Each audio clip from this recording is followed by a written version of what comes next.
the Hermetic Arcanum. This was a key work of 17th century alchemy. It was written in Latin by Jean d'Espagnet as Enchiridion Physicae Restitutae, and the first edition was issued at Paris in 1623. A number of editions were issued over the next decades, and it was included in a number of alchemical compendia. An English translation translated by Alias Ashmole was printed in 1650 in Arthur Dee's Fasciculus Chemicus, or Chemical Collections.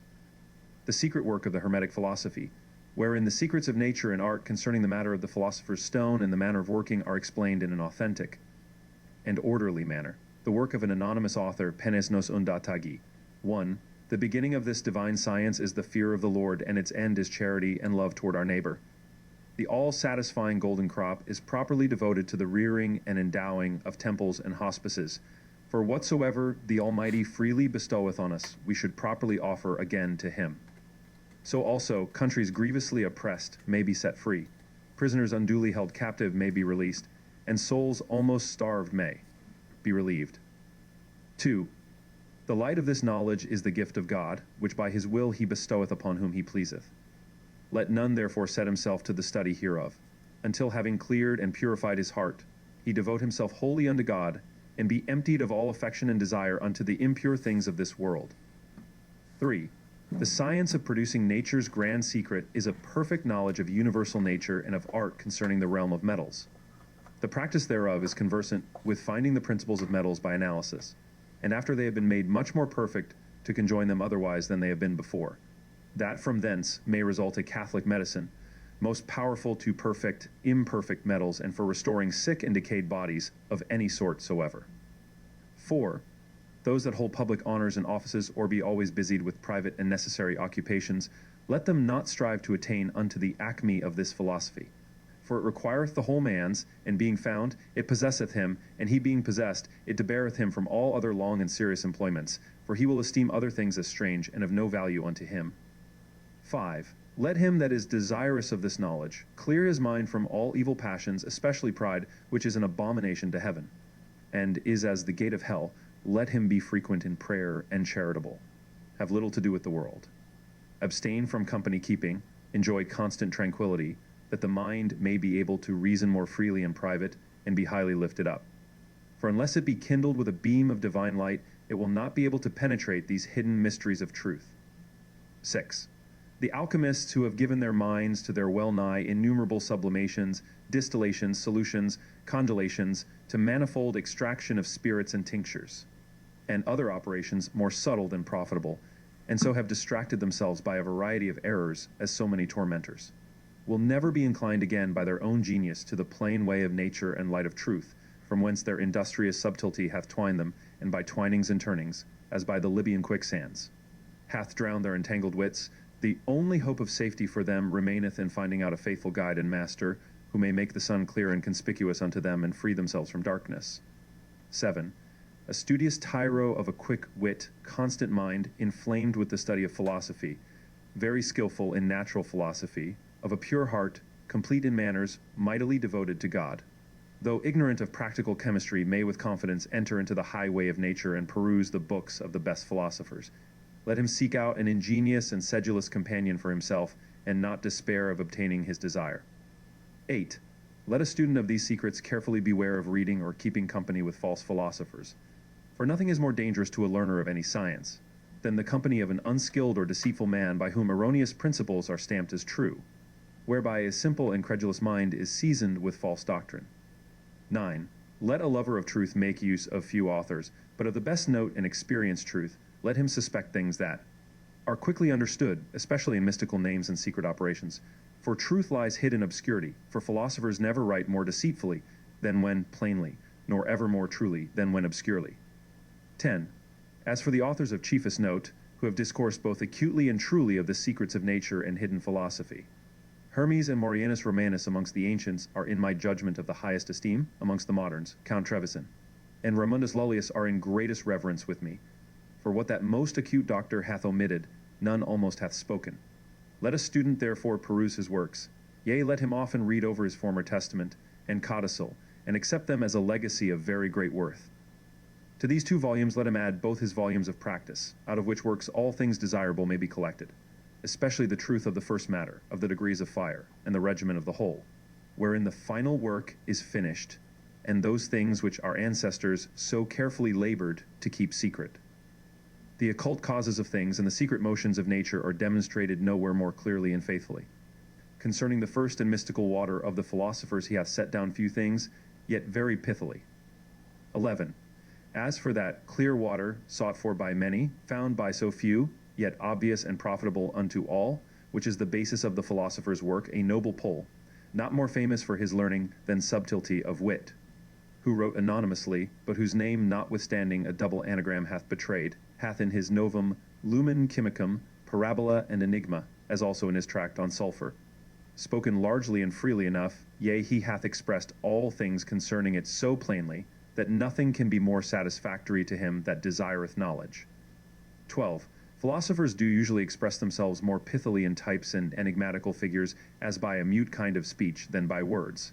See, for example, Senior's Table, the allegorical pictures of Rosarius, the pictures of Abraham Judaeus in Flamel, and the drawings of Flamel himself.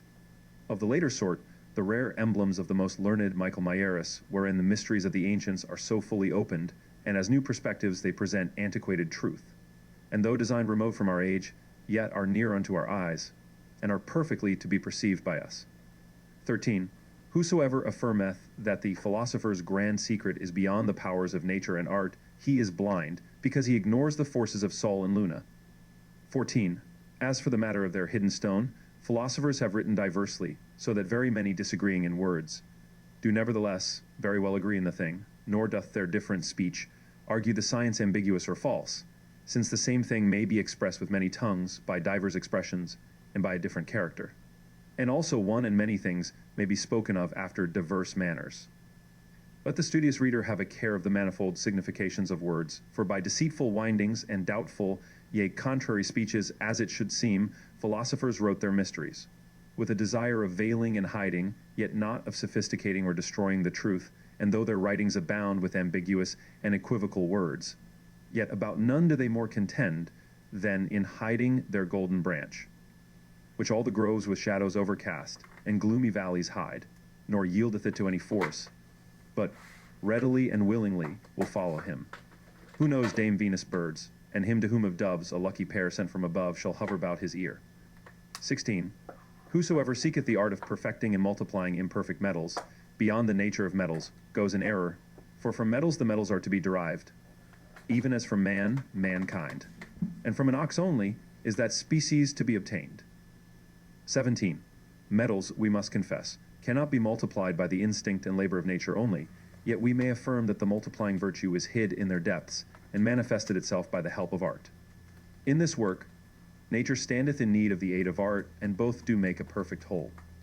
18. Perfect bodies, as Sol and Luna, are endued with a perfect seed, and therefore under the hard crust of the perfect metals, the perfect seed lies hid, and he that knows how to take it out by the philosopher's solution hath entered upon the royal highway, for in gold the seeds of gold do lie, though buried in obscurity. 19. Most philosophers have affirmed that their kingly work is wholly composed of Sol and Luna. Others have thought good to add Mercury to Sol. Some have chosen sulfur and Mercury. Others have attributed no small part in so great a work to salt, mingled with the other two. The very same men have professed that this clear stone is made of one thing only, sometimes of two or of three, at other times of four and of five. And yet, though writing so variously upon the same subject, they do nevertheless agree in sense and meaning. 20. Now that, abandoning all blinds, we may write candidly and truly, we hold that this entire work is perfected by two bodies only, to wit, by Sol and Luna rightly prepared, for this is the mere generation which is by nature, with the help of art, wherein the union of male and female doth take place, and from thence an offspring far more noble than the parents is brought forth. 21. Now those bodies must be taken, which are of an unspotted and incorrupt virginity, such as have life and spirit in them, not extinct as those that are handled by the vulgar, for who can expect life from dead things? And those are called impure, which have suffered combination, those dead and extinct, which, by the enforcement of the chief tyrant of the world, have poured out their soul with their blood by martyrdom. Flee then a fratricide from which the most imminent danger in the whole work is threatened. 22. Now Sol is masculine forasmuch as he sendeth forth active and energizing seed. Luna is feminine or negative, and she is called the matrix of nature, because she receiveth the sperm and fostereth it by monthly provision. Yet doth Luna not altogether want in positive or active virtue. 23. By the name of Luna philosophers, understand not the vulgar moon, which also may be positive in its operation, and in combining acts a positive part.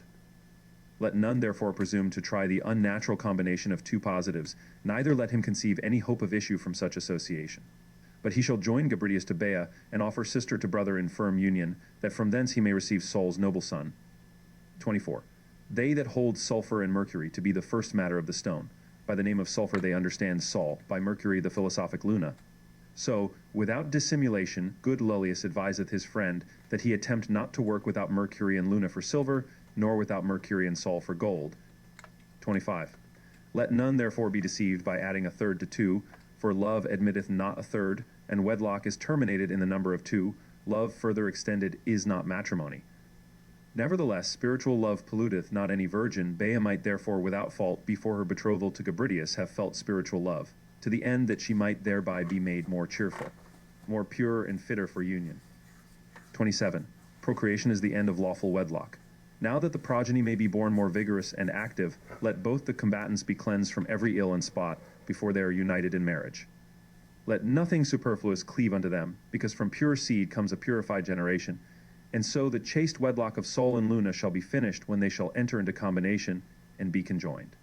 And Luna shall receive a soul from her husband by this union. From this conjunction a most potent king shall arise, whose rather will be Sol and his mother Luna. 28. He that seeks for a physical tincture without Sol and Luna loseth both his cost and pains, for Sol afforded a most plentiful tincture of redness, and Luna of whiteness. For these two only are called perfect, because they are filled with the substance of purest sulfur, perfectly clarified by the skill of nature. Let thy mercury therefore receive a tincture from one or other of these luminaries, for anything must of necessity possess a tincture before it can tinge other bodies. 29. Perfect metals contain in themselves two things which they are able to communicate to the imperfect metals. Tincture and power of fixation for pure metals, because they are dyed and fixed with pure sulfur, to wit both white and red, do therefore perfectly tincture and fix. If they be fitly prepared with their proper sulfur and arsenic, otherwise they have not strength for multiplying their tincture. 30.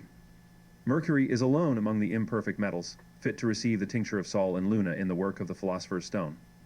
And being itself full of tincture can tinge other metals in abundance, yet ought it before that to be full of invisible sulfur, that it may be the more colored with the visible tincture of perfect bodies, and so repay with sufficient usury. 31. Now the whole tribe of philosophers do much assert and work mightily to extract tincture out of gold, for they believe that tincture can be separated from Sol, and being separated increases in virtue, but, vain hope, at last the hungry plowman cheats with empty husks instead of lusty meats. For it is impossible that Sol's tincture can at all be severed from his natural body, since there can be no elementary body made up by nature more perfect than gold, the perfection whereof proceedeth from the strong and inseparable union of pure coloring sulfur with mercury, both of them being admirably predisposed thereunto by nature, whose true separation nature denieth unto art. But if any liquor remaining be extracted by the violence of fire or waters from the sun, it is to be reputed a part of the body made liquid or dissolved by force. For the tincture followeth its body, and is never separated from it. That is a delusion of this art, which is unknown to many artificers themselves. 32.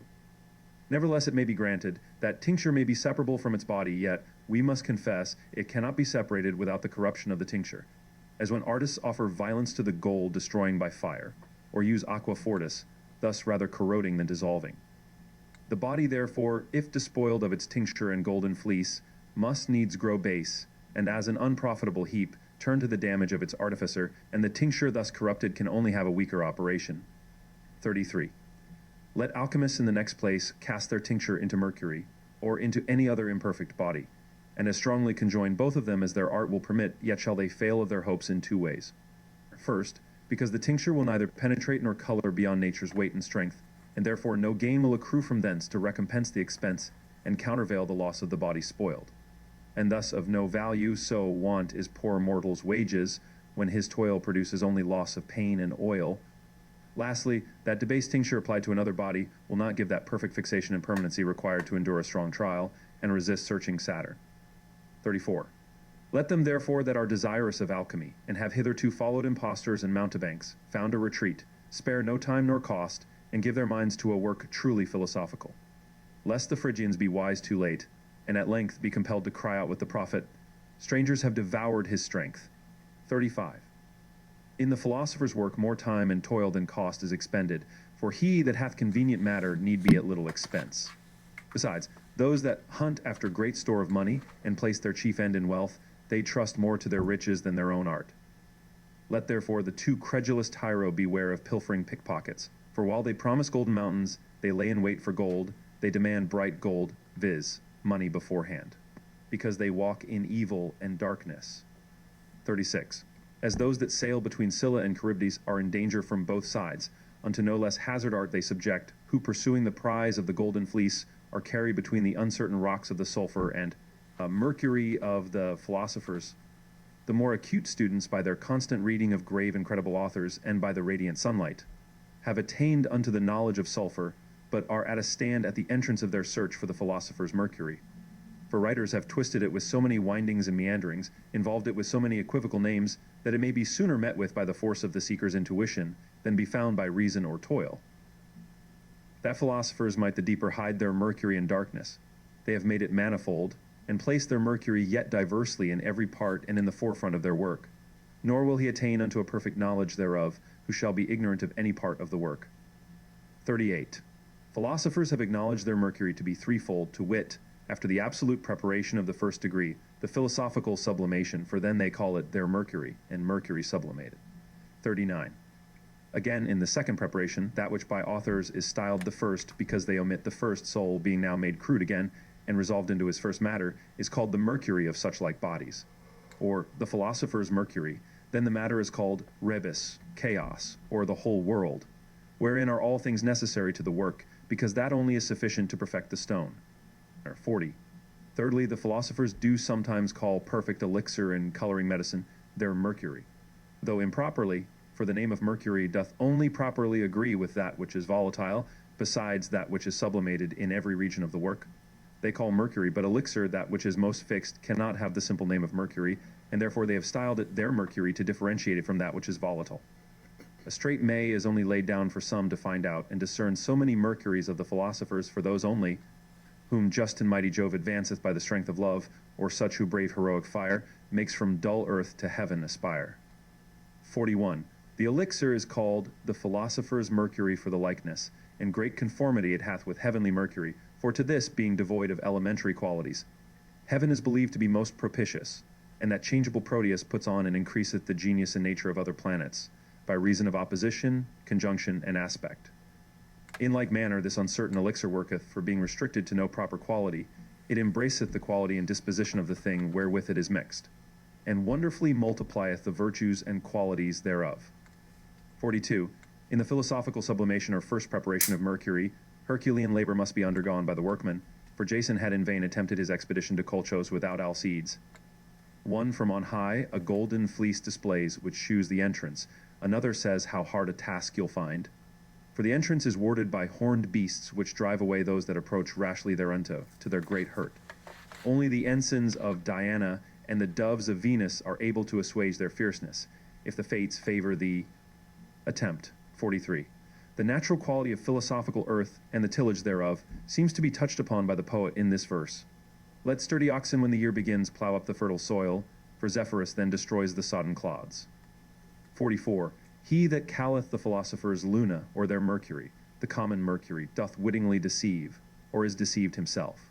So the writings of Geber teach us that the philosopher's mercury is argent vive, yet not of the common sort, but extracted out of it by the philosopher's skill. 45. The philosopher's mercury is not argent vive in its proper nature, nor in its whole substance, but is only the middle and pure substance thereof, which thence hath taken its origin, and has been made by it. This opinion of the grand philosophers is founded on experience. 46. The philosopher's mercury hath divers names, sometimes it is called earth, sometimes water, when viewed from a diverse aspect, because it naturally ariseth from them both. The earth is subtle, white and sulphurous, in which the elements are fixed and the philosophical gold is sown. The water is the water of life, burning, permanent, most clear, called the water of gold and silver. But this mercury, because it hath in it sulphur of its own, which is multiplied by art, deserves to be called the sulphur of argent vive. Last of all, the most precious substance is Venus, the ancient hermaphrodite, glorious in its double sex. 47. This argent vive is partly natural, partly unnatural. Its intrinsic and occult part hath its root in nature, and this cannot be drawn forth unless it be by some precedent cleansing. And industrious sublimation, its extrinsic part is preternatural and accidental. Separate, therefore, the clean from the unclean, the substance from the accidents, and make that which is hid manifest by the course of nature. Otherwise you make no further progress. For this is the foundation of the whole work and of nature. 48. That dry and most precious liquor doth constitute the radical moisture of metals, wherefore by some of the ancients it is called glass. For glass is extracted out of the radical moisture closely inherent in ashes which offer resistance. Except to the hottest flame, notwithstanding, our inmost or central mercury discovers itself by the most gentle and kindly, though a little more tedious, fire of nature. 49. Some have sought for the latent philosophical earth by calcination, others by sublimation, many among glass, and some few between vitriol and salt. Even as among their natural vessels, others enjoin you to sublime it out of lime and glass. But we have learned of the prophet that in the beginning God created the heaven and the earth was without form and void, and darkness was upon the face of the deep, and the Spirit of God moved upon the waters. And God said, Let there be light, and there was light. And God saw the light that it was good, and he divided the light from the darkness, etc. Joseph's blessing spoken of by the same prophet will be sufficient to a wise man.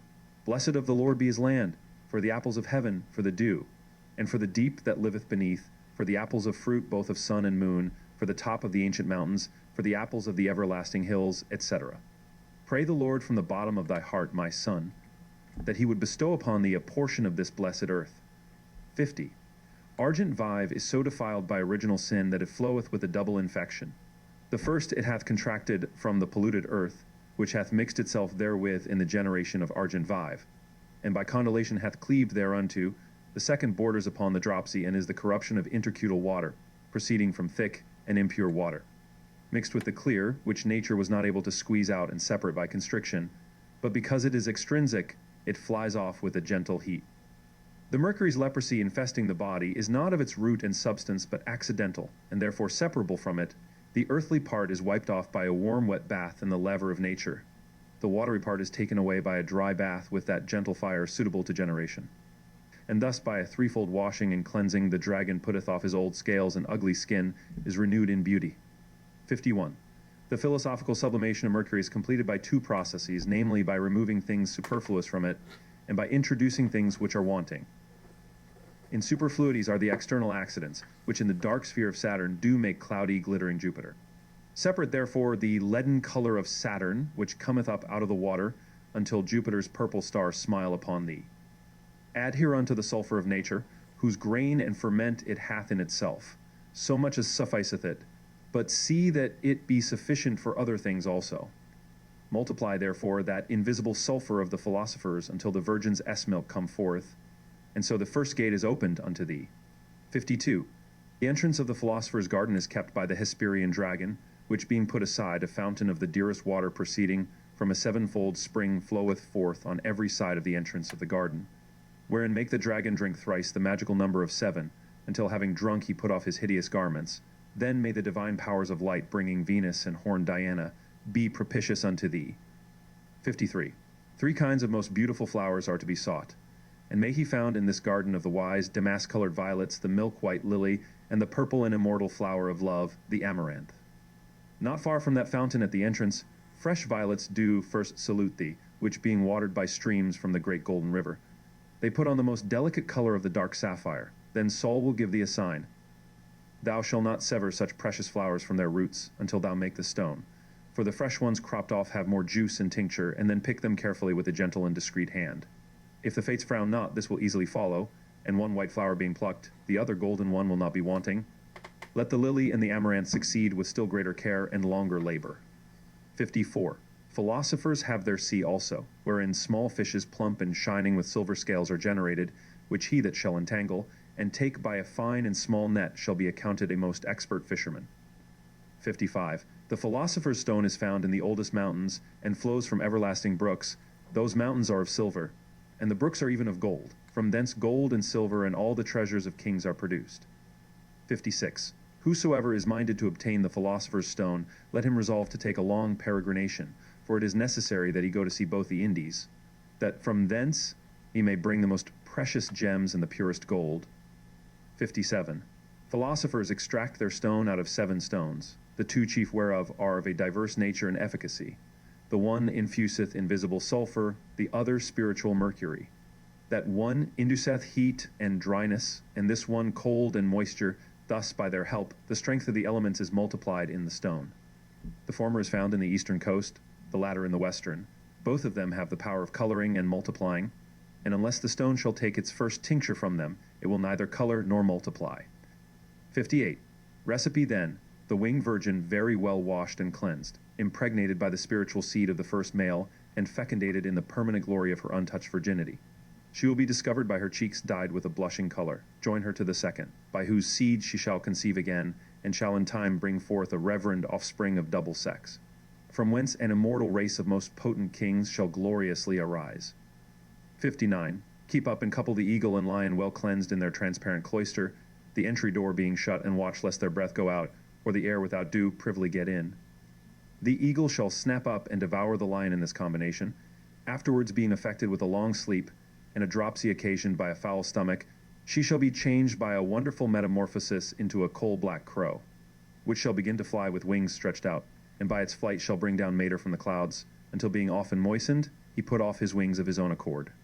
And on falling down again, he be changed into a most white swan. Those that are ignorant of the causes of things may wonder with astonishment when they consider that the world is nothing but a continual metamorphosis. They may marvel that the seeds of things perfectly digested should end in greatest whiteness. Let the philosopher imitate nature in his work.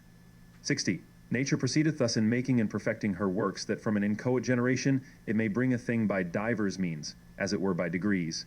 To the ultimate term of perfection she therefore attaineth her end, and by little and little, not by leaps, confining and including her work between 2 extremes, distinct and severed as by spaces.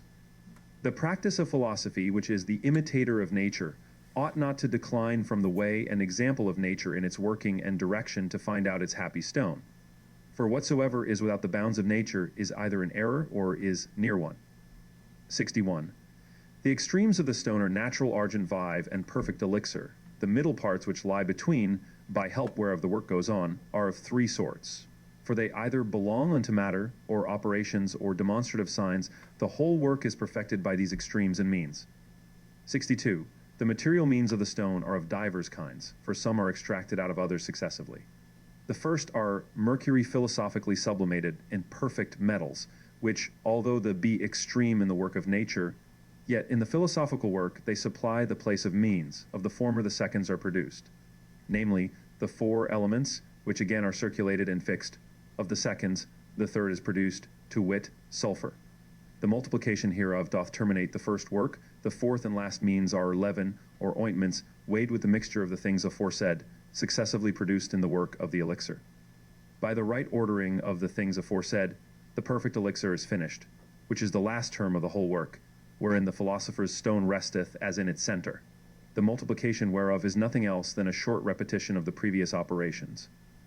The operative means, which are also called the keys of the work, are 4. The first is solution or liquefaction, the second is ablution, the third reduction, the 4th fixation. By liquefaction bodies return into their first form, things concocted are made raw again, and the combination between the position and negative is effected. From whence the crow is generated. Lastly, the stone is divided into 4 confused elements, which happeneth by the retrogradation of the luminaries. The ablution teacheth how to make the crow white, and to create the Jupiter of Saturn, which is done by the conversion of the body into spirit. The office of reduction is to restore the soul to the stone exanimated, and to nourish it with dew and spiritual milk, until it shall attain unto perfect strength. In both these latter operations the dragon rageth against himself, and by devouring his tail doth wholly exhaust himself, and at length is turned into the stone. Lastly, the operation of the fixation fixeth both the white and the red sulphurs upon their fixed body, by the mediation of the spiritual tincture. It decocteth the leaven or ferment by degrees, ripeneth things unripe, and sweeteneth the bitter. In fine, by penetrating and tincturing the flowing elixir it generateth, perfecteth, and lastly, raiseth it up to the height of sublimity. 64. The means or demonstrative signs are colors successively and orderly affecting the matter and its affections and demonstrative passions, whereof there are three special ones as critical to be noted, to these some add a fourth. The first is black, which is called the crow's head, because of its extreme blackness, whose crepusculin sheweth the beginning of the action of the fire of nature in solution, and the blackest midnight sheweth the perfection of liquefaction and confusion of the elements. Then the grain putrefies and is corrupted, that it may be the more apt for generation. The white color succeedeth the black, wherein is given the perfection of the first degree and of the white sulfur. This is called the blessed stone. This earth is white and foliated, wherein philosophers do sow their gold. The third is orange color, which is produced in the passage of the white to the red, as the middle, and being mixed of both, is as the dawn with his saffron hair, a forerunner of the sun. The fourth color is ruddy and sanguine, which is extracted from the white fire only. Now, because whiteness is easily altered by another color before day, it quickly faileth of its candor. But the deep redness of the sun perfecteth the work of sulfur, which is called the sperm of the male, the fire of the stone, the king's crown, and the son of Saul, wherein the first labor of the workman resteth. 65. Besides these decretory signs which firmly adhere in the matter, and shew its essential mutations, almost infinite colors appear, and shew themselves in vapors, as the rainbow in the clouds, which quickly pass away, and are expelled by those that succeed, more affecting the air than the earth. The operator must have a gentle care of them, because they are not permanent, and proceed not from the intrinsic disposition of the matter, but from the fire painting and fashioning everything after its pleasure, or casually by heat in slight moisture. 66.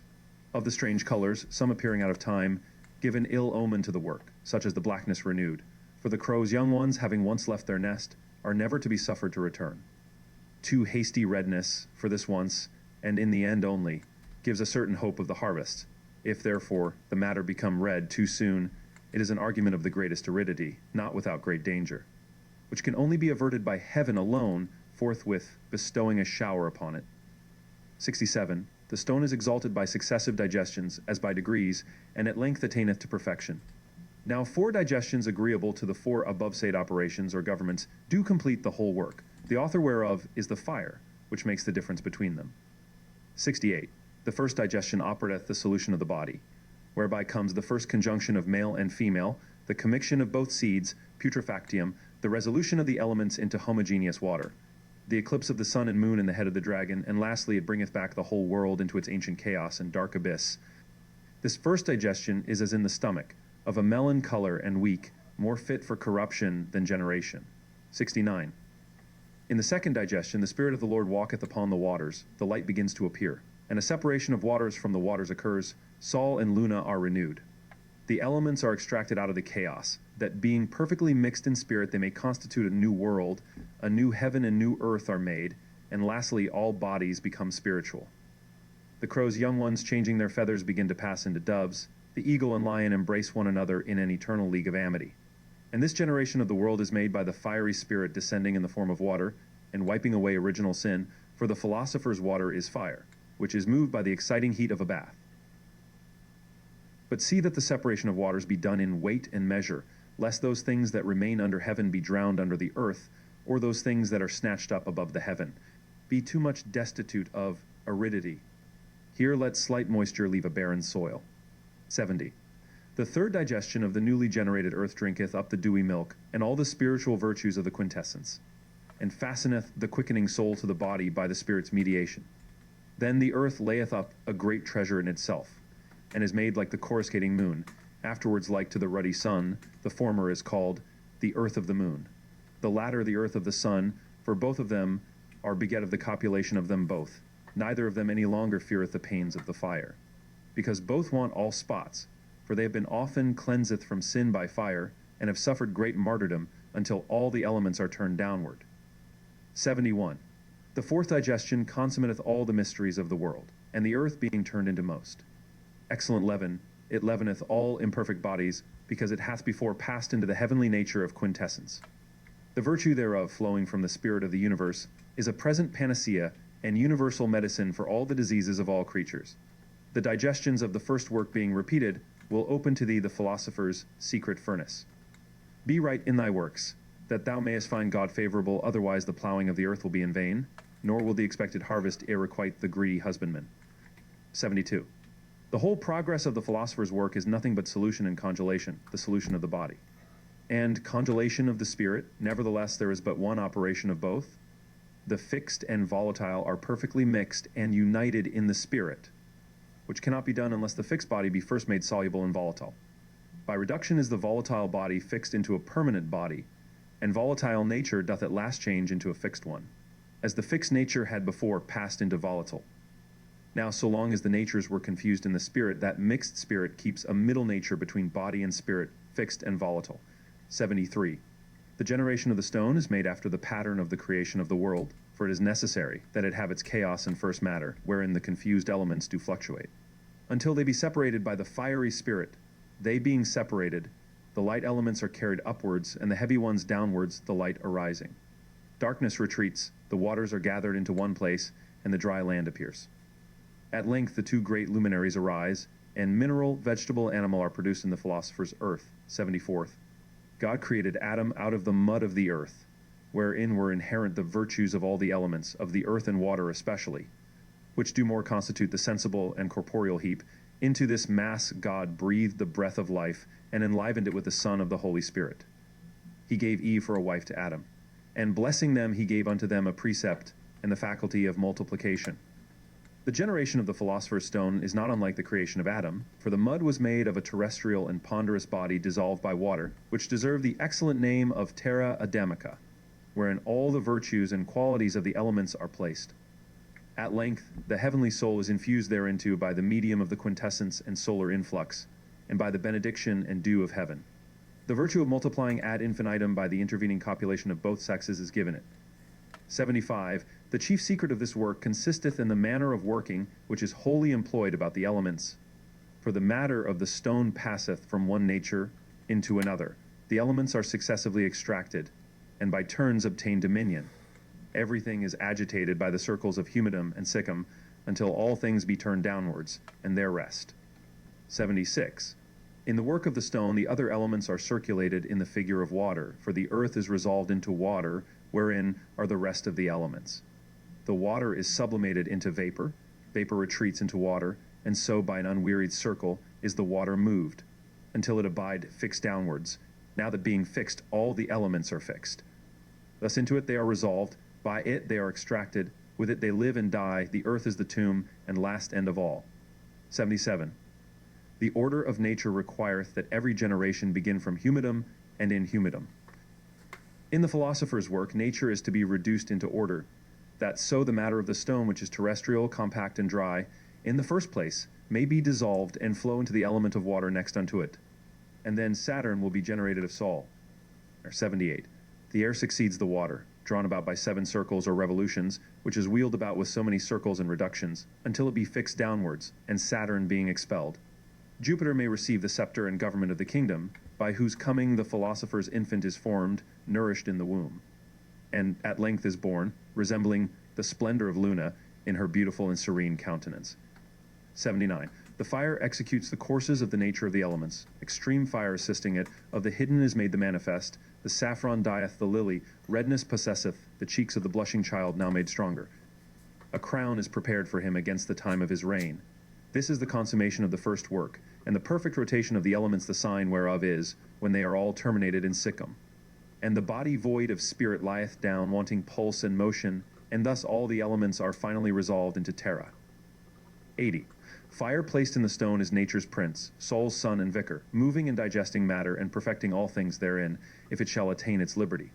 For it lieth weak under a hard bark. Procure therefore its freedom, that it may succor thee freely, but beware that thou urge it not above measure, for being impatient of tyranny it may become a fugitive. No hope of return being left unto thee, call it back therefore by courteous words, and keep it prudently. 81. The first mover of nature is external fire, the moderator of internal fire, and of the whole work.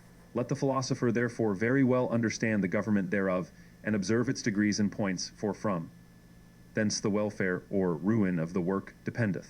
Thus art helpeth nature, and the philosopher is the minister of both. 82. By these two instruments of art and nature the stone lifteth itself up from earth to heaven with great ingenuity, and slideth from heaven to earth, because the earth is its nurse, and being carried in the womb of the wind. It receiveth the force of the superiors and inferiors. 83. The circulation of the elements is performed by a double whorl, by the greater or extended and the lesser contracted. The whorl extended fixeth all the elements of the earth, and its circle is not finished unless the work of sulfur be perfected. The revolution of the minor whorl is terminated by the extraction and preparation of every element. Now in this whorl there are 3 circles placed, which always and variously move the matter by an erratic and intricate motion, and do often 7 times at least drive about every element in order succeeding one another, and so agreeable that if one shall be wanting the labor of the rest is made void. These circulations are nature's instruments, whereby the elements are prepared. Let the philosopher therefore consider the progress of nature in the physical tract, more fully described for this very end. 84.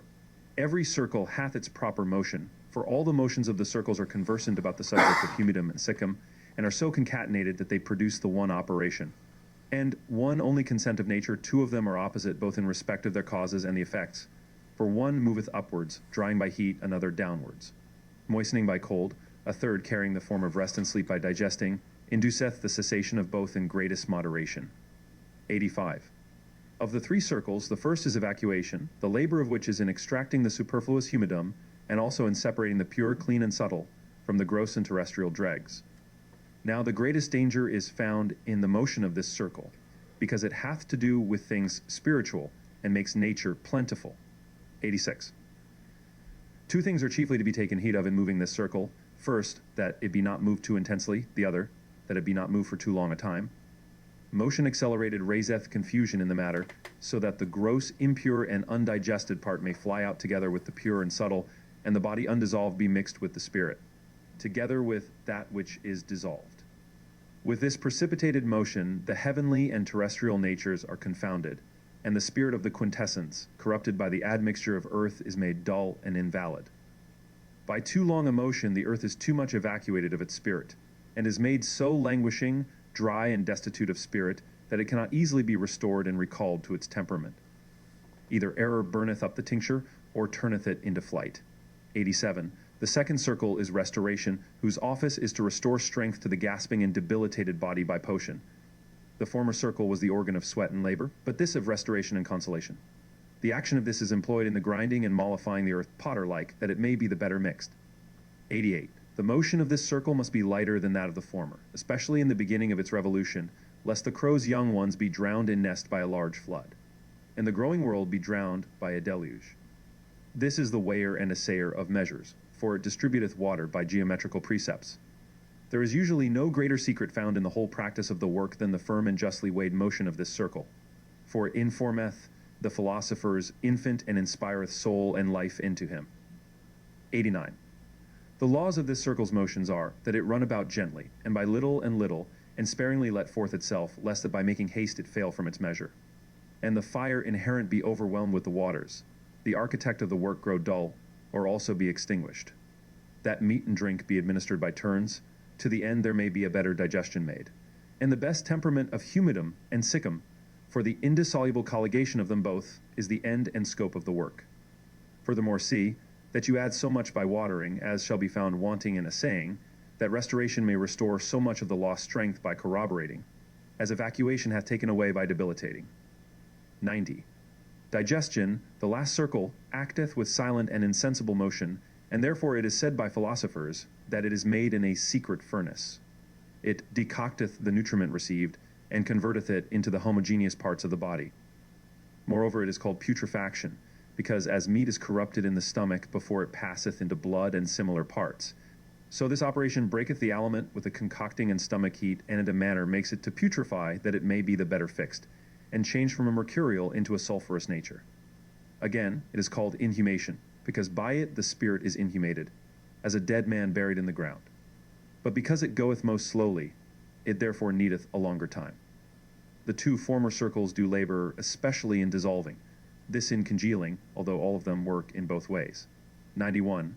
The laws of this circle are, that it be moved by the feverish and most gentle heat of dung, lest that the things volatile fly out, and the spirit be troubled at the time of its strictest conjunction with the body. For then the business is perfected in the greatest tranquillity and ease. Therefore we must especially beware lest the earth be moved by any winds or showers. Lastly, as this third circle may always succeed the second straightways and in due order, as the second the first, So by interrupted works, and by course those three erratic circles do complete one entire circulation, which often reiterated doth at length turn all things into earth, and make similarity between opposites. 92.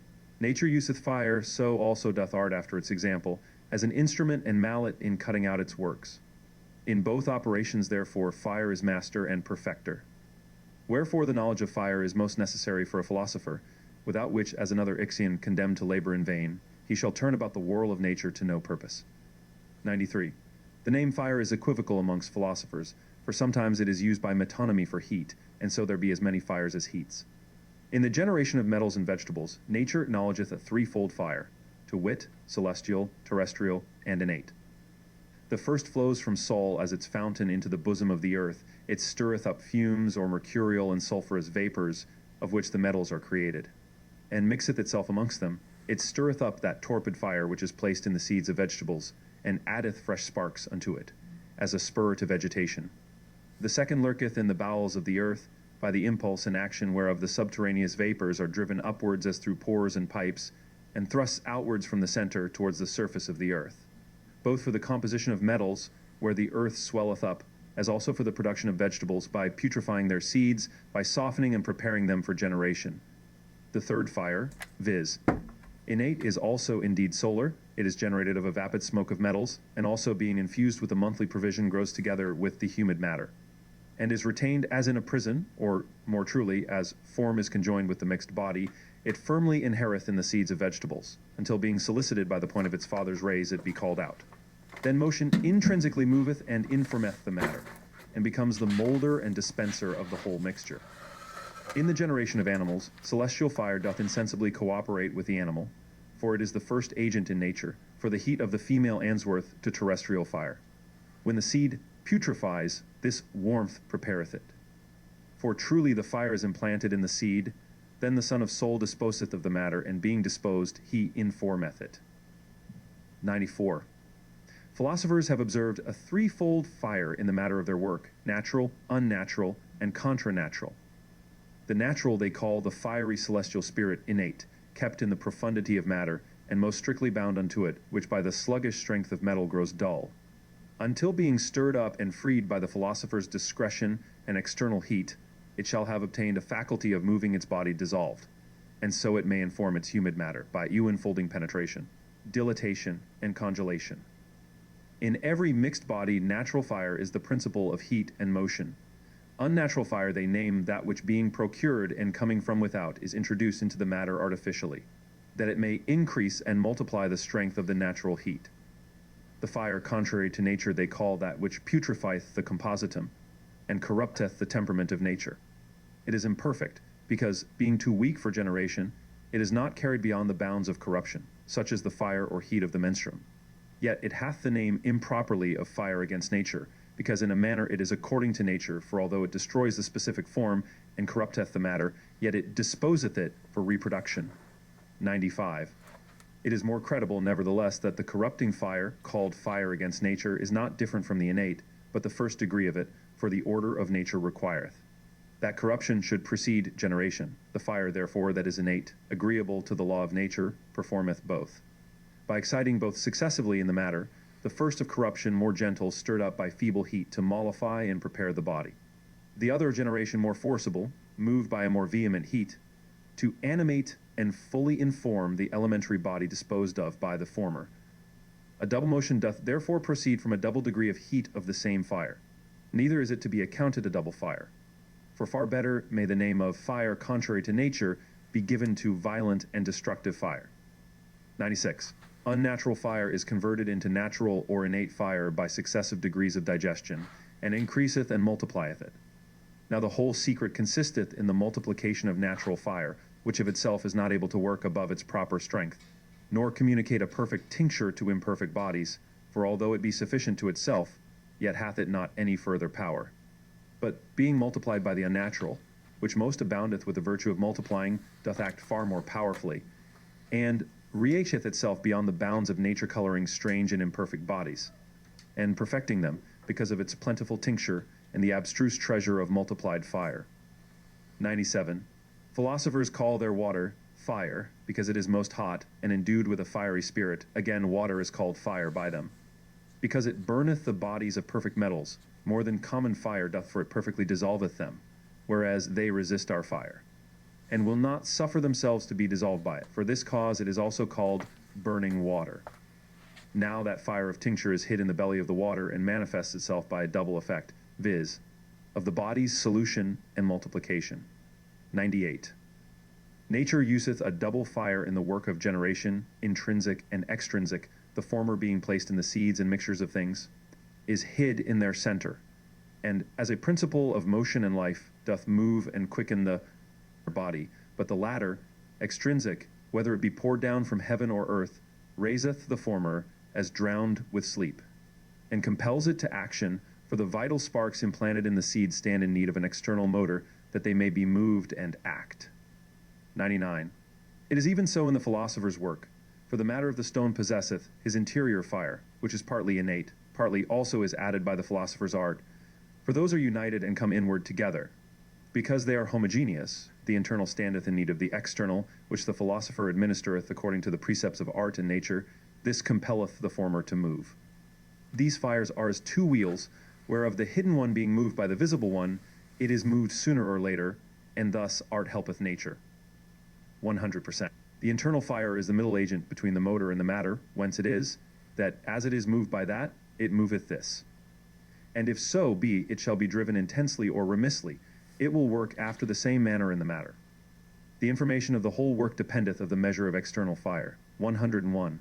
He that is ignorant of the degrees and points of external fire, let him not start upon the philosophical work, for he will never obtain light out of darkness, unless the heats pass through their middle stages, like the elements, whose extremes are not converted, but only their means. 102. Because the whole work consisteth in separation and perfect preparation of the four elements, therefore so many grades of fire are necessary thereunto, for every element is extracted by the degree of fire proper to it. 103. The four grades of heat are called the heat of the water bath, the heat of ashes, of coals, and of flame, which is also called optetic. Every grade hath its degrees, 2 at least, sometimes 3, for heat is to be moved slowly and by degrees, whether it be increased or decreased. So that matter, after nature's example, may go on by degrees and willingly unto formation and completion, for nothing is so strange to nature as that which is violent. Let the philosopher propound for his consideration the gentle access and recess of the sun, whose light and lamp bestoweth its heat to the things of the world, according to the times and laws of the universe, and so bestoweth a certain temperament upon them. 104. The first degree of the bath of heat is called the heat of a fever, the second, of dung. The first degree of the second grade is the simple heat of ashes, the second is the heat of sand. Now the degrees of fire, coals, and flame want a proper name, but they are distinguished by the operation of the intellect, according to their intensity. 105. 3 grades only of fire are sometimes found amongst philosophers, viz., the water bath of ashes and of flame, which latter comprehendeth the fire of coals and of flame. The heat of dung is sometimes distinguished from the heat of the bath in degree. Thus, for the most part, authors do involve the light and darkness by the various expressions of the philosopher's fire, for the knowledge thereof is accounted amongst their chief secrets. 106. In the white work, because 3 elements only are extracted, 3 degrees of fire do suffice. The last, to wit the optetic, is reserved for the 4th element, which finisheth the red work. By the 1st degree the eclipse of Sol and Luna is made, by the 2nd the light of Luna begins to be restored, by the 3rd Luna attaineth unto the fullness of her splendor, and by the 4th Sol is exalted into the highest apex of his glory. Now in every part the fire is administered according to the rules of geometry, so that the agent may answer to the disposition of the patient, and their strength be equally poised betwixt themselves. 107. Philosophers have very much insisted upon secrecy in regard to their fire. They scarce have been bold to describe it, but shew it rather by a description of its qualities and properties, than by its name, as that it is called airy fire, vaporous, humid and dry, clear or star-like, because it may easily by degrees be increased or remitted as the artificer pleaseth. He that desireth more of the knowledge of fire may be satisfied by the works of Elias, who hath opened the secrets of practice to worthy minds candidly. 108. Of the conflict of the eagle and the lion also they write diversely, because the lion is the strongest animal, and therefore it is necessary that more eagles act together, 3 at least or more, even to tend to conquer him, The fewer they are, the greater the contention, and the slower the victory. But the more eagles, the shorter the battle, and the plundering of the lion will more readily follow.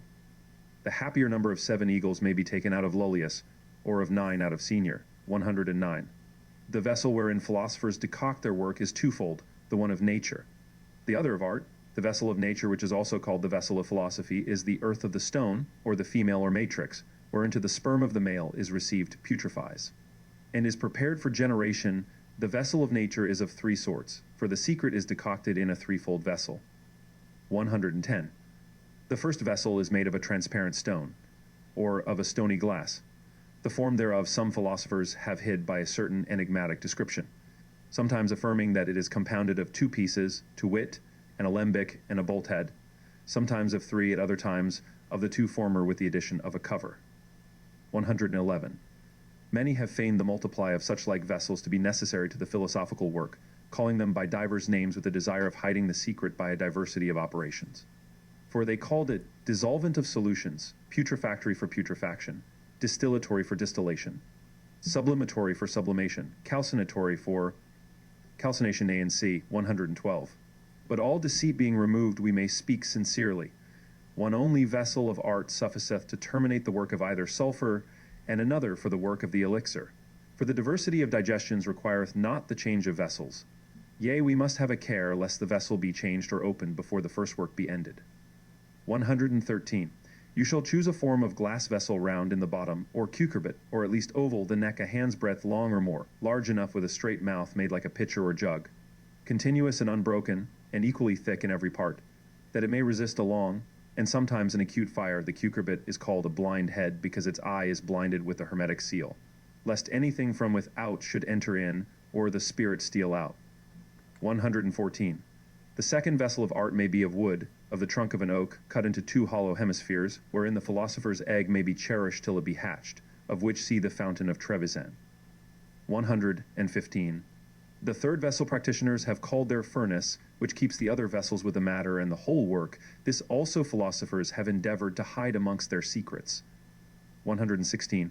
The furnace, which is the keeper of secrets, is called Athanor, from the immortal fire which it always preserveth. For although it afford unto the work continual fire, yet sometimes unequally, which reason requireth to be administered more or less according to the quantity of matter and the capacity of the furnace. 117.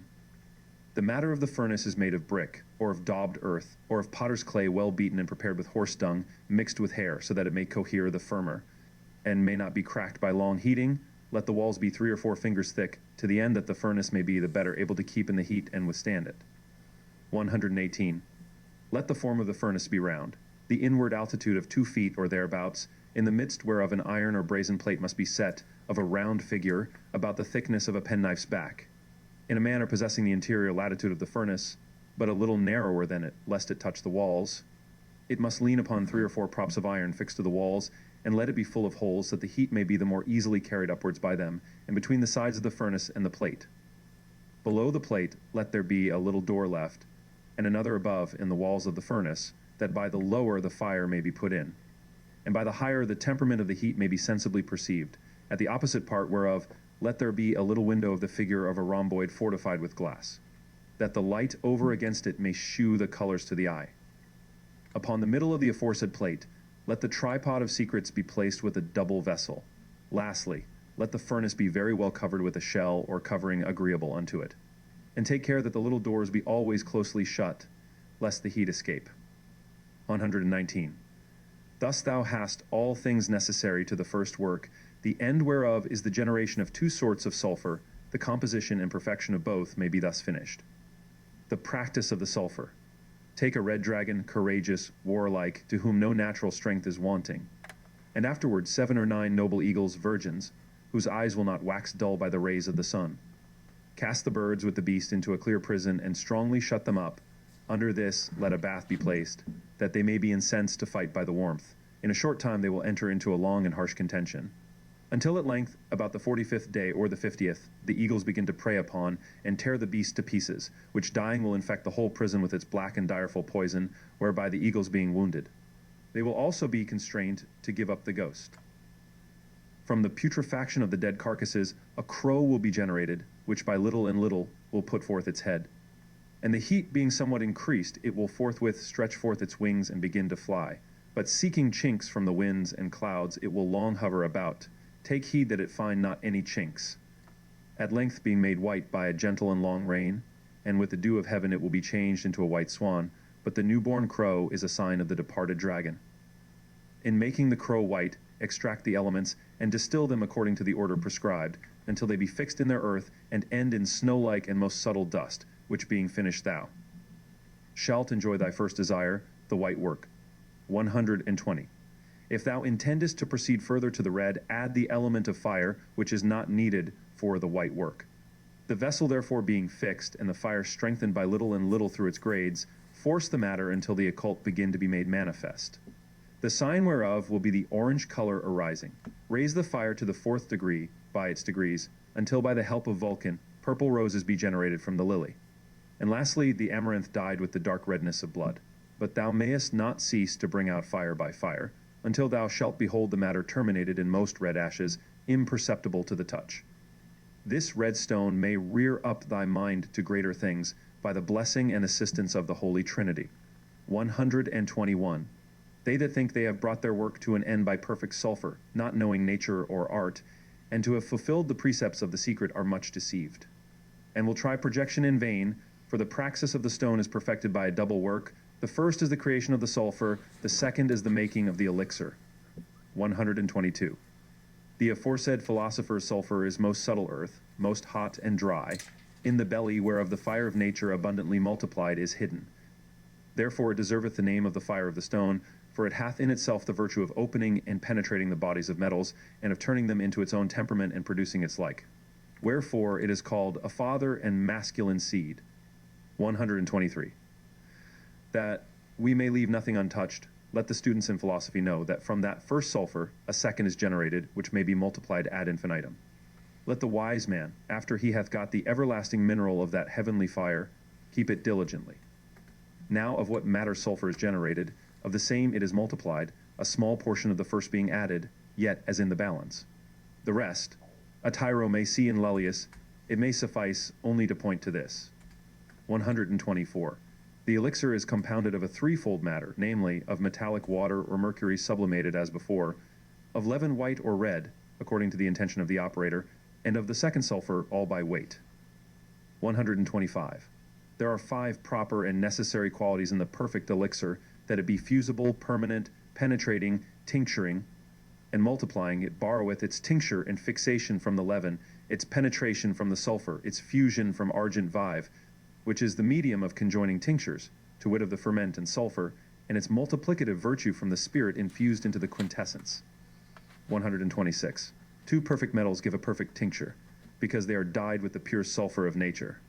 And therefore no ferment of metals may be sought except these 2 bodies. Therefore dye thy elixir white and red with Luna and Sol. Mercury first of all receives their tincture, and having received it, doth communicate it to others. 127.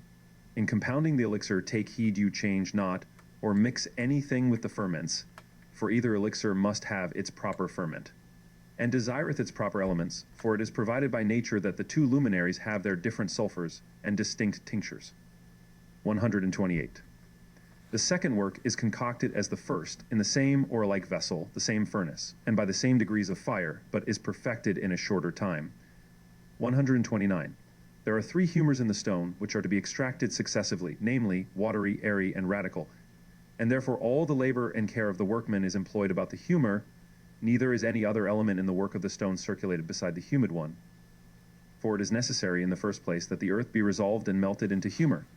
Now the radical humor of all things accounted fire is most tenacious, because it is tied to the center of nature, from which it is not easily separated. Extract, therefore, these 3 humors slowly and successively, dissolving and congealing them by their whorls. For by the multiplied alternative reiteration of solution and congelation, the whorl is extended and the whole work finished. 130. The elixir's perfection consisteth in the strict union and indissoluble matrimony of siccum and humidum, so that they may not be separated, but the siccum may flow with moderate heat into the humidum, abiding every pressure of fire. The sign of perfection is that if a very little of it be cast in above the iron or brazen plate while very hot, it flow forthwith without smoke. Let 3 weights of red earth or of red ferment, and a double weight of water and air well ground up be mixed together. Let an amalgama be made like butter or metalline paste, so that the earth being mollified may be insensible to the touch. Add 1 weight and a half of fire. Let these be transferred to the vessel and exposed to a fire of the first degree, most closely sealed. Afterwards, let the elements be extracted out of their degrees of fire in their order, which being turned downwards with a gentle motion they may be fixed in their earth. So as nothing volatile may be raised up from thence, the matter at length shall be terminated in a stone, illuminated, red, and diaphanous. A part whereof take it pleasure, and having cast it into a crucible with a little fire by drops, give it to drink its red oil, and incerate it until it be quite melted, and do flow without smoke. Nor mayest thou fear its flight, for the earth being mollified with the sweetness of the potion will retain it, having received it. Within its bowels, then take the elixir thus perfected into thine own power, and keep it carefully. In God rejoice, and be silent. 132.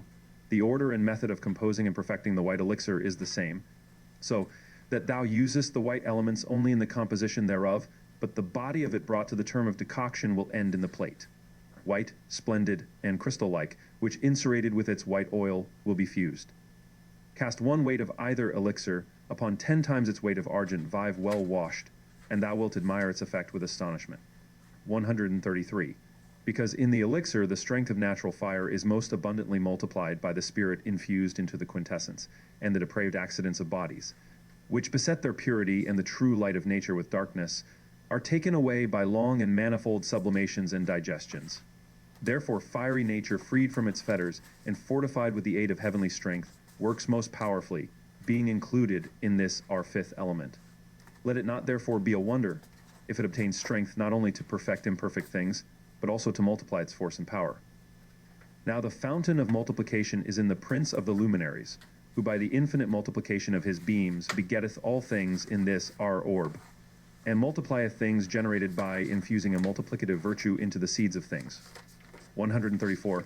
The way of multiplying the elixir is threefold. By the first, R, mingle 1 weight of red elixir with 9 times its weight of red water, and dissolve it into water in a vessel suitable for solution, the matter being well dissolved and united coagulated by decoction with a gentle fire, until it be made strong into a ruby or red lamel, which afterwards incerate with its red oil, after the manner prescribed until it melt and flow, so shalt thou have a medicine 10 times more powerful than the first.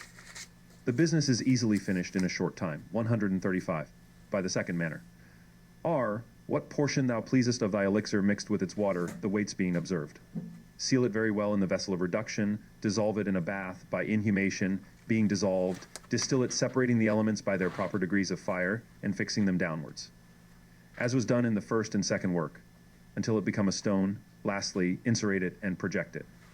This is the longer, but yet the richer way, for the virtue of the elixir is increased even 100-fold. For by how much the more subtle it is made by reiterated operations, so much more both of superior and inferior strength it retaineth, and more powerfully operateth. 136. Lastly, take 1 ounce of the said elixir multiplied in virtue, and project it upon 100 of purified mercury. And in a little time the mercury made hot amongst burning coals will be converted into pure elixir, whereof if thou castest every ounce upon another 100 of the like mercury, Sol will shine most purely to thine eyes. The multiplication of white elixir may be made in the same way. Study the virtues of this medicine to cure all kinds of diseases, and to preserve good health, as also other uses thereof. Out of the writings of Arnold of Villanova, Lullius, and other philosophers. 137. The significator of the philosopher will instruct him concerning the times of the stone, for the first work ad album must be terminated in the house of Luna, the second in the second house of Mercury. The first work ad rubium will end in the second house of Venus, and the last in the other regal throne of Jupiter. From whence our most potent king shall receive a crown decked with most precious rubies. Thus doth the winding of the circling year trace its own footsteps, and the same appear. 138. A 3-headed dragon keepeth this golden fleece. The first head proceedeth from the waters, the second from the earth, the third from the air. It is necessary that these 3 heads do end in one most potent, which will devour all the other dragons. Then a way is laid open for thee to the golden fleece. Farewell, diligent reader. In reading these things invocate the spirit of eternal light, speak little, meditate much, and judge aright.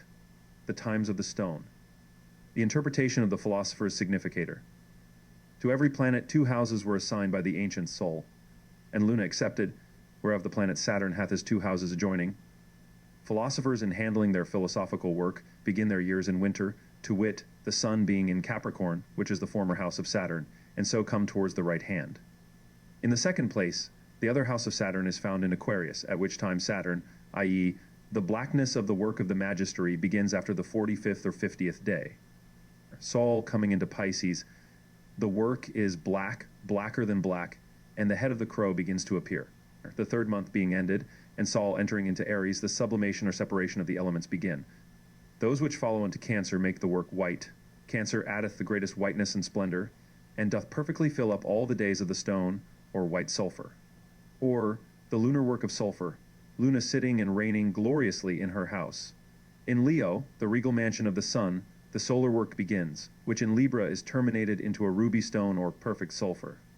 The 2 signs, Scorpio and Sagittarius, which remain are required for the completing of the elixir, and thus the philosopher's admirable offspring taketh its beginning in the reign of Saturn, and its end, and perfection in the dominion of Jupiter.